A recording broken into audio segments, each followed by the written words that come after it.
Hey, everybody, and welcome back to the vlog. Well, baby, tell me what viewer suggested this video. So in my last video, I suggested, hey, do you have any ideas for any videos? Let me know. One of our viewers did, and his name was, well, my daughter looks that up. He suggested that I do a video about Chris. And His name was Nick. He asked. Nick, thank you, Nick, for the, what's his full title there? It just says Nick. Okay, our viewer Nick asked us to do a video about Chris, and so this video, excuse me, is going to be all about me thieving with Chris, and we did a lot of it. So this is unique. Okay, so Chris was like 5 years older than me at the time. And Chris was Roy DeMayo's kid. Like Kevin Marr was Joey Bikini's kid. Okay. So we both had that in common right off the bat. What else did we have in common? We both were into Corvettes. Chris had a yellow C3 at the time. And I couldn't afford that. I had the Super B. I had a 69 383 Super B. And both Chris and I were professional car thieves. And Joey would brag to Roy about how good his car thief was, and Roy would brag that guy, he didn't like me anyway. You got to go back and look at some of the other videos. Why Roy DeMayo hated Kevin Marr. Okay. So Chris and I both love Corvettes, both love cars. And so this is what happened.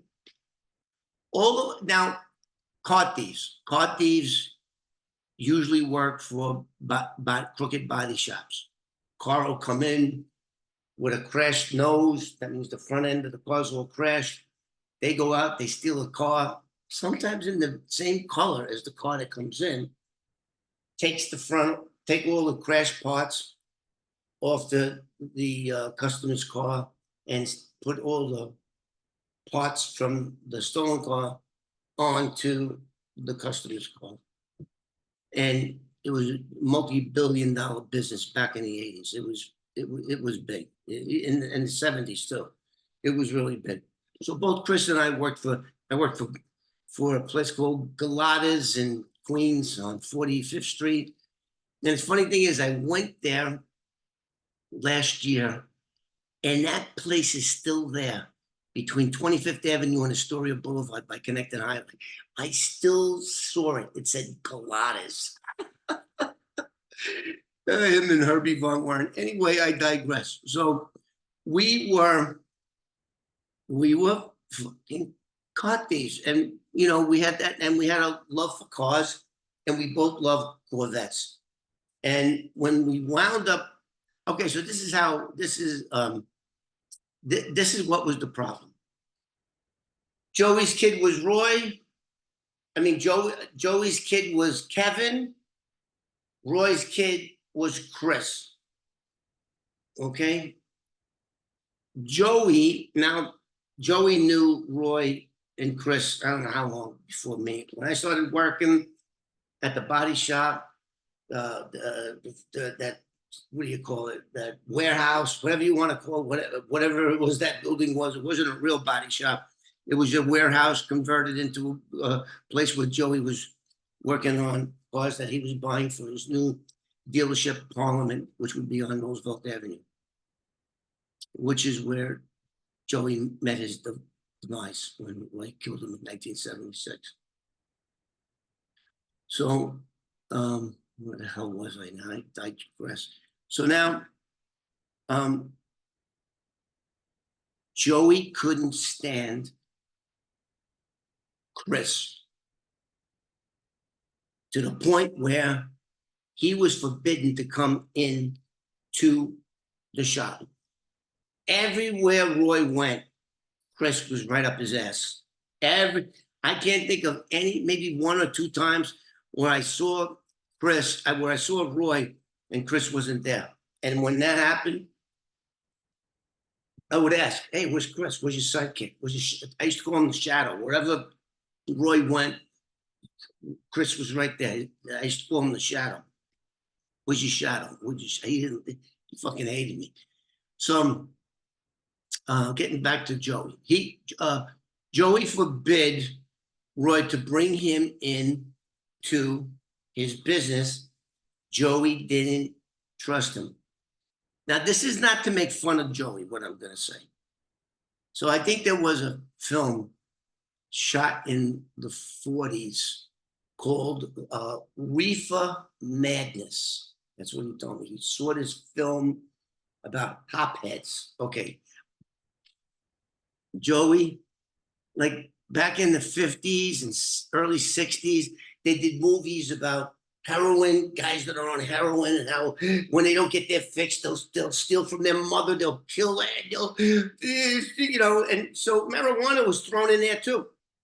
And so the government did an act. I think Reefer Madness was a movie produced by the government to scare people off smoking. If you smoke a joint, the next thing you know, you're going to be banging heroin. That's what the fuck. That's what Joey believed. And if you're a junkie, he used to call him he used to call Chris the hophead. That kid's all hopped up. Every time and he stinks of weed. So every time poor Chris would show up, his hair, he stunk of weed. When you smoke weed, it gets in the smoke goes up and gets in your hair. That's why I have such beautiful hair, because I never did that. Never did that. I never was into marijuana. But that's another story. So anyway, poor Chris was called that hophead junkie. He used to call him, he used to tell him that, he goes, that hophead junkie will be, what did he used to say? Will be the end of you one day. You mark my words. You mark my fucking words. Don't bring that junkie motherfucking. Roy would defend him. So Chris was never allowed in the shop because he stunk. Chris had other issues too. I remember a couple of times I was in the car with Thieving, stealing cars, and the guy did have his hair was always greasy, and he didn't. His personal hygiene was not up to par. A couple of times I said, "Dude, why you take a fucking shower?" I said, "Dude, you can't smell your own BO. I'm over here driving a car." So, but Chris, other than that, was cool with me. Like I said, we were both about the same age. I think he was 25 when I was 20. And I'm looking at his picture now. He probably would have been a decent human being had he not taken Roy DeMeo as his mentor. Just like Roy's son would still be alive today if Roy's son wasn't Roy's son and wasn't influenced by the crazy murderous things that he did. So now Joey and Roy. I think Roy was born in 1940. Joey was older, 32, I think, 1932. Anyway, so Joey was from the school. Joey was a real mafioso. Mafia back then didn't deal with any kind of heroin, cocaine. They didn't play that shit.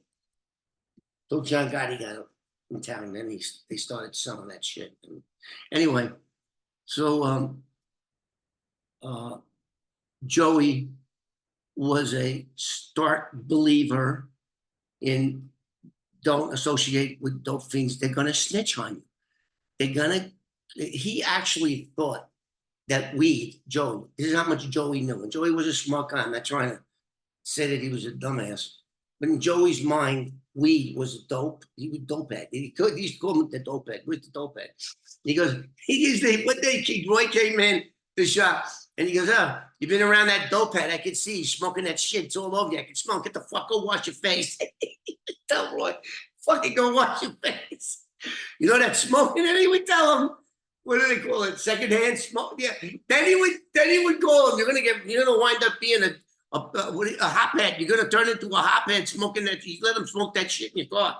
It was, you know, and of course, at that time, I never did a drug in my life. I didn't drink, and that's why a lot of people trusted me. I didn't drink at all. I think I started drinking in 1981 when I started doing blow. But not back then. I was super clean, cut, you know, labeled as a stand-up kid, went to prison for 4 years, didn't snitch on everybody. Well, the truth is I didn't have anything to snitch on. I mean, the cops came and wanted me to snitch on Jimmy Nace and shit, but I just didn't do it. I didn't snitch, went to prison, and fucking those fuckers sent me to prison. First offense is, I had like 5 cocaine. Anyway, so Joey would call him a hophead, and Joey thought just being around him, that when he smoked the joint, you would, next thing you know, you're going to be shooting heroin. That's the way those people from Joey's era thought. So Joey didn't want him around Chris. He didn't want Chris at the shop. When Roy showed up at the shop, Roy wasn't allowed to park his Cadillac in front of the shop. He had to park it across the street with him in it. He wouldn't come to the shop. The only couple of times that Chris was allowed on the property was when we really had to get rid of, empty a trailer. And a couple of times he was there. Joey tolerated that. He tolerated it. So, excuse me. So then, you know, I don't want to get into a big, long story. So we're talking about a period from late 1973 to late 1974. That's what we're talking about here. In that period, Roy wasn't the serial killer, crazy fucker that he turned into back then. And neither was Chris. But there was something about Roy that Joey needed. I don't know if it was Joey had to put somebody to sleep and got him. I don't know. But I know that Joey Bikini and Roy DeMeo were like water and oil. They didn't mix. Joey never treated Roy the same way he did everybody else. Joey was a jovial guy. Joey was just like, every time I try to describe Joey Bikini, I know that there's videos about him, but they're all tied in. All the stories, they all, you know, I wasn't with Chris without Joey making that happen. Made me happy. So Roy was the expert car thief, and Chris was his sidekick, and I was the Irish kid. Even though I was Irish to Joey, he was really Jewish to Roy. Roy and I were not Italians. You know, he tried to pass himself off as being Italian, but I can't pass myself off being Italian. Nor would I ever. I'm a proud Irishman, 100%. Parents from Longford and Dublin, Ireland. That's what I am. In fact, I look a lot more like an Irishman than most Irishmen. You don't get this look. This is the Irish look. Anyway, I digress. Where was it? So Roy would tell Joey that his car thief, his sidekick, was expert car thief. And then as the time went by, as I'm working at the shop, I'm showing them that really I'm top level. Let's talk about top level car thieves. There's really no such thing. All you got to be able to do is learn how to pull a switch out steal a car. I mean, it's not rocket science. Once you get in the car and you take off and you're chased, then there's the talent. And me with driving, not to blow my own horn, but nobody could stop me when I was in the car. Nobody, no matter what. I have a video in the back there where I was chased by 32 police cars and a helicopter in Queens, New York. And yeah, I got caught. I was driving a 1985 Eldorado. Wasn't stolen, but it's I don't want to get into the story. So, but in that car chase, how much time did I get? 0. How much money did the New York City Police Department pay me and my friend? $290,000. Didn't do a day in jail, and it was at the time it was labeled as the wildest car chase in New York City's history. Go back when we sued New York City. I subpoenaed the 911 tapes. You can hear me in a fist fight with 3 black guys in a White Castle. Then you're going to hear we subpoenaed the 911 calls and the radio communications between Central and every one of the 32 police cars that chased me. So you can hear the you can hear like it was 8 cop cars had 16 accidents chasing me. It was like unbelievable. But go back and you can actually listen to the audio, and then we talk about what happened at the court case. So, of course, this would happen after me knowing Roy and Joe. So,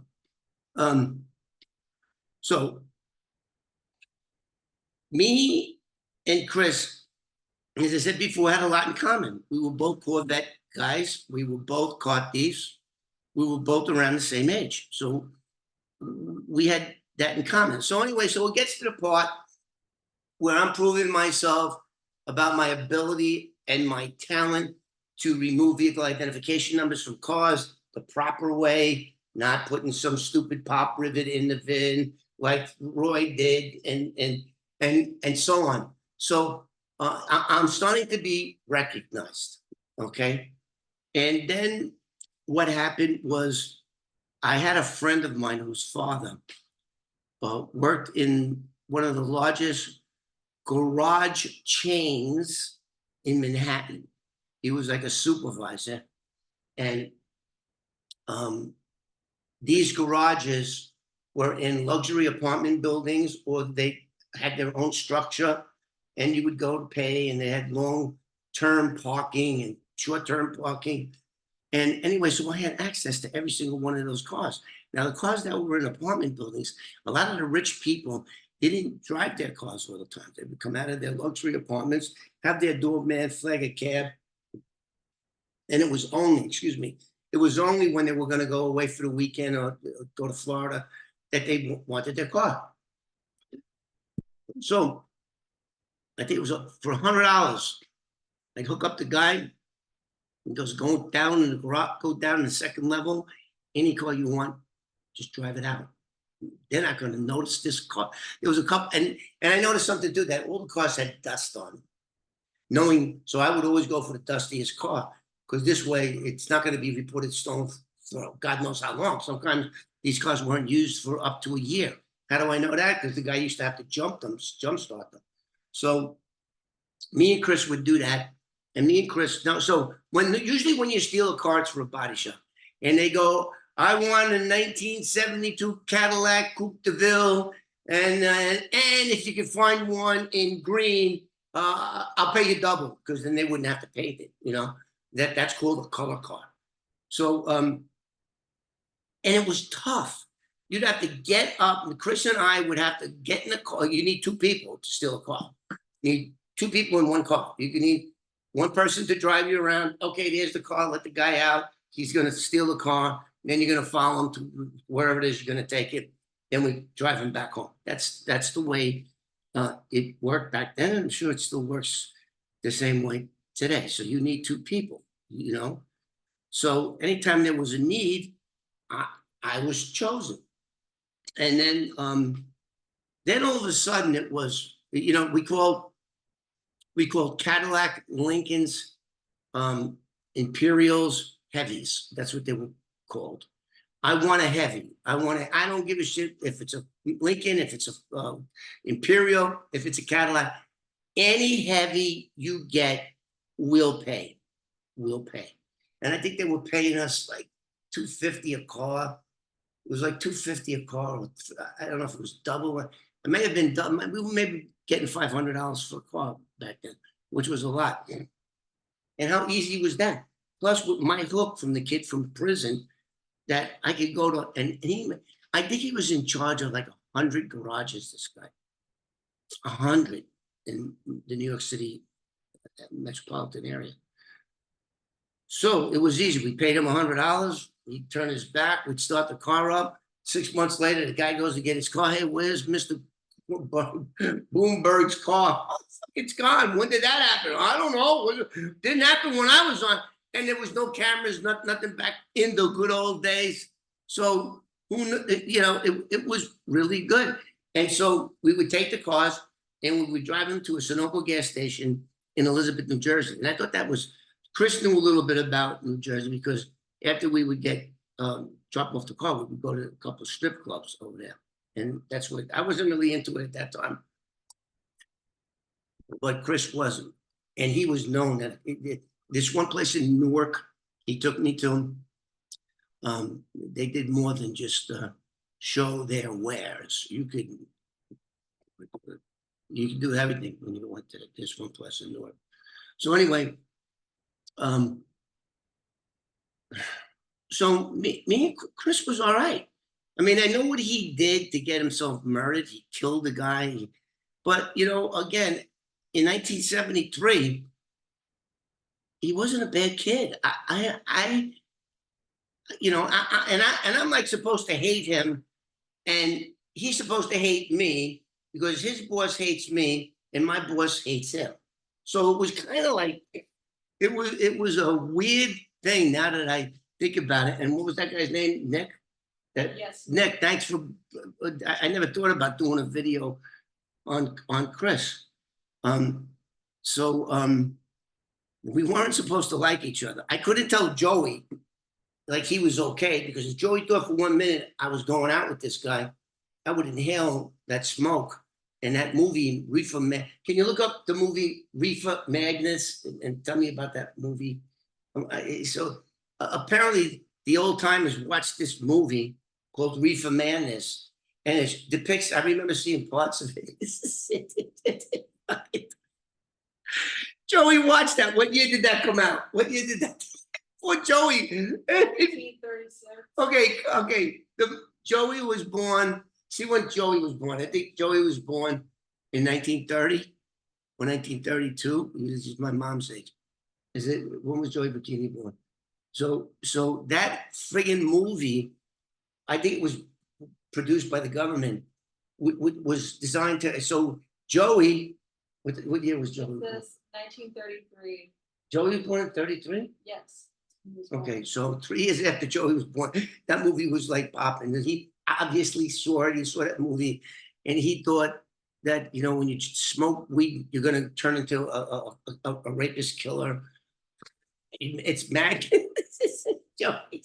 I watched this movie. Oh, I know they had a movie. He was completely gullible with the drug thing. He's a junkie. He's a hophead. Now, when he would say hophead, this was 1973, right? When he would use these terms, back then, the word for someone that used heroin was a dope fiend. You were a dope fiend. A lot of the dope fiends back in that era from the South Bronx used to put a tattoo of I don't know, Ho Chi Minh, or with an Asian guy with a goatee. Excuse me, I got the burps. And so, Joey just hated drugs. As I'm telling this story now, I'm going back in time, and I'm thinking how funny this was. Even me, my reactions, looking at me as a 20-year-old kid back then, and thinking, I already knew about heroin, we had a superintendent in my building in the Bronx named the McGorrans, and their son was on heroin, and I found his unconscious body under the stairwell by the mailbox at 14 East 208th Street in Jerome Avenue. And I found the cops came, the ambulance, they took him away. And he OD'd. He was all effed up, the kid. So that scared me. That scared me away from doing drugs. But Joey was thinking weed would get you. The next thing you know, you need a bigger. When you smoke weed, the next level is heroin. You're gonna go straight to heroin. And it's good. And you know what? And God bless his soul. He was right. That's a gateway to the harder drugs. But Chris was just a pothead. He reeked of it, and that's what hurt him. That's what hurt him with Joey. He had a big rule against dealing with them guys, because when they get arrested, they'll be. Then he said, I guess in Reefer Madness one, it's true. When I was in jail, as soon as you go to Rikers Island, when you go into like the reception, you come from court and they put you in the bullpen, and the CO's over there. Okay, how many people are on heroin? Let me know now, because if I put you into GP and you get dope sick, we're not gonna be able to help you. So they had a special block called 2 Block back in the adolescent remand shelter of 1414 Hazen Street, which was the East Elmhurst, New York, 11370. I still know the address. I'll never forget that fucking place. It made me grow hair on my chest. Fuck the Marines making me a man. We survived that fucking thing, being fucking blue-eyed and blonde hair, and oh yeah. Wait a minute, I lost my train of thought. What was I saying? What? Help me, listen. What the fuck was I saying? Growing hair on my chest.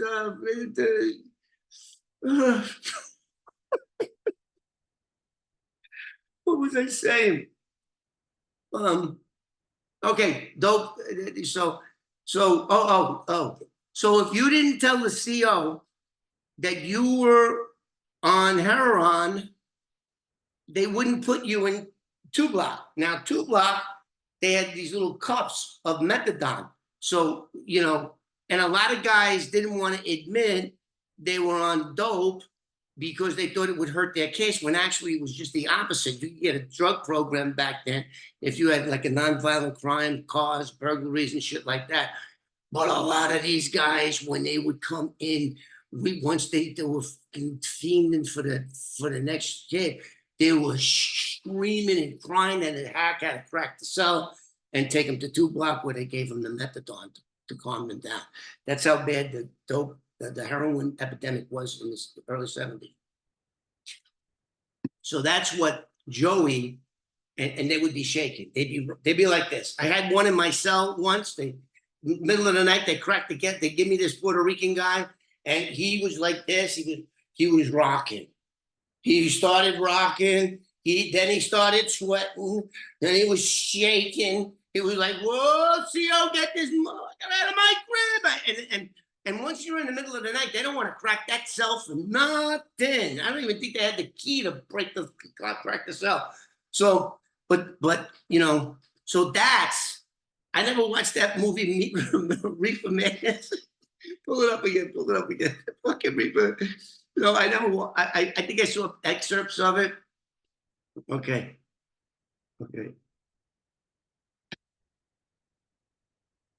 Reefer. Trying to get it so it doesn't blur. Reefer Madness. Well, Chris, he just smoked a joint. It was just a pothead. That's all the fuck he was. I was eating the fucking potato chips and all the other things. Those Cheez-Its with the rings. We'd eat that shit all day.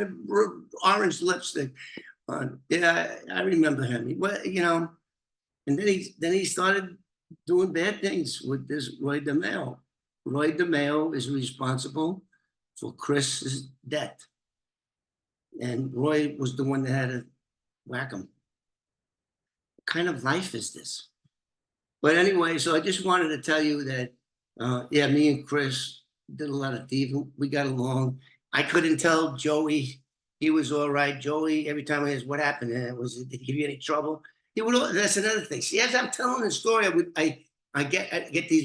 Did he give you any trouble? Did he what happened? Anything happened? Did he give you any trouble? Did he was he smoking that shit in the car? Because when secondhand smoke, you're gonna turn into a junkie just and he was like my father. My father knew me better than Joey did, but my father didn't even have to. He would train me, never touch that fucking junk.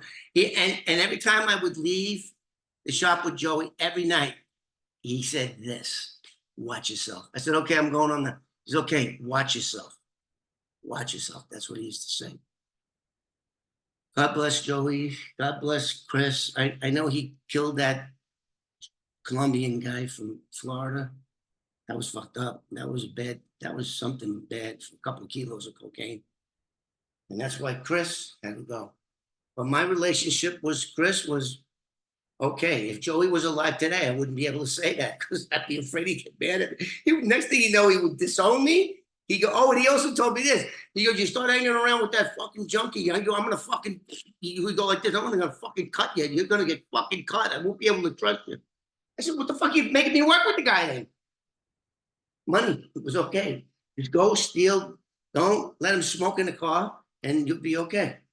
So that's my take on Chris. What's his name? Rosenbaum. Chris Rosenberg. Rosenberg. I get more Rosenbaum, Rosenstein. I can't remember anybody's name. So I hope you guys found this. I don't know if anybody's interested in what he was like, but I always felt sorry for him. He was like in his early 20s when he was influenced by Roy DeMeo, and we all know what he turned into. And Chris was looked up to him as a mentor. The guy with the money, the guy driving the Cadillac.